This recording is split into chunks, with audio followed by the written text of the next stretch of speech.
সরকারি নথিতে এতিমখানা, কিন্তু খোঁজ নিয়ে মিলছে না কোনো কার্যক্রমের অস্তিত্ব। তবুও বছর পর বছর এসব প্রতিষ্ঠানের নামে দেয়া হচ্ছে সরকারি বরাদ্দ। সম্প্রতি বরিশালের বাকেরগঞ্জে এমন 15টি কথিত এতিমখানার নামে বরাদ্দ দেওয়া হয়েছে প্রায় 9 লাখ টাকার খাদ্যশস্য। কিভাবে অস্তিত্বহীন প্রতিষ্ঠানগুলোর নামে এই বরাদ্দ দেয়া হলো তা নিয়ে উঠেছে নানা প্রশ্ন। জুয়েল তালুকদারের তথ্য ছবিতে প্রতিবেদন। 2025 সালে বরিশালের বাকেরগঞ্জ উপজেলা নির্বাহী কর্মকর্তা রুমানা আফরোজের সুপারিশে জেলা ত্রাণ ও পুনর্বাসন কার্যালয় থেকে 15টি এতিমখানায় 9 লাখ টাকা বরাদ্দ দেয়া হয়। তখন থেকেই এই বরাদ্দ নিয়ে সচেতন মহলে প্রশ্ন ওঠে। সেই বরাদ্দকৃত তালিকা ধরেই উপজেলার একাধিক এলাকায় সরেজমিনে যায় টিম 71। কিন্তু একটি এতিমখানারও অস্তিত্ব মেলেনি। এলাকাবাসী বলছেন, নামের কিছু অংশ পরিবর্তন করে এই প্রকল্পের বরাদ্দ আত্মসাৎ করা হচ্ছে।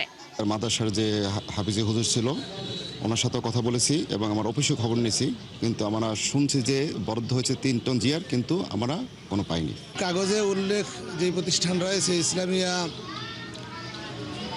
হাফিজি মাদ্রাসা ও লিল্লা বোর্ডিং এতিমখানা, এ নামে আমাদের এই প্রতিষ্ঠান না। এমন ঘটনায় ক্ষুব্ধ উপজেলার বিভিন্ন এতিমখানার সংশ্লিষ্টরা। আর এলাকার সচেতন মহল বলছে, এমন প্রতারণার কারণে প্রকৃত এতিমরা বঞ্চিত হচ্ছে।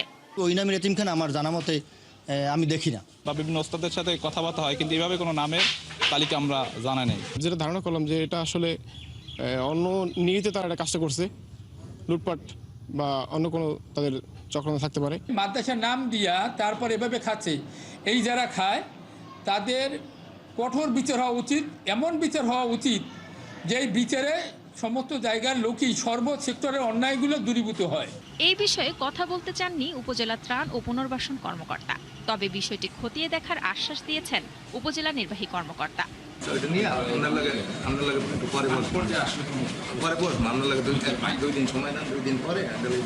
এটা সুনির্দিষ্ট তথ্য নিয়ে আমি পর্যায়ক্রমে পরবর্তীতে আপনাকে স্পষ্ট তথ্য দিতে পারবো। বিষয়টি সুষ্ঠুভাবে তদন্ত করে প্রকৃত এতিমদের পাশে দাঁড়ানোর আহ্বান জানিয়েছেন এলাকার মানুষ। শান্তা ইসলাম, 71।